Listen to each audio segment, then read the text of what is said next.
देवाः प्रणेमुर्विगतज्वराः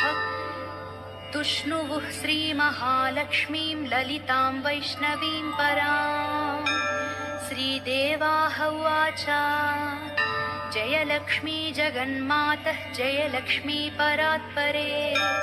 जय कल्याणनिलये जय सर्वकलात्मिके जय ब्राह्मी महालक्ष्मी ब्रह्मात्मिके परात्मिके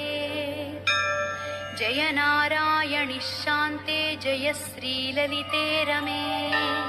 जय श्रीविजये देवीश्वरि श्रीदे जयर्थिधे नमः सहस्रशीर्षायै सहस्राननलोचने नमः सहस्रहस्ताब्जपादपङ्कजशोभिते अणोरणुतरे लक्ष्मी महतोऽपि महीयसी अतलं ते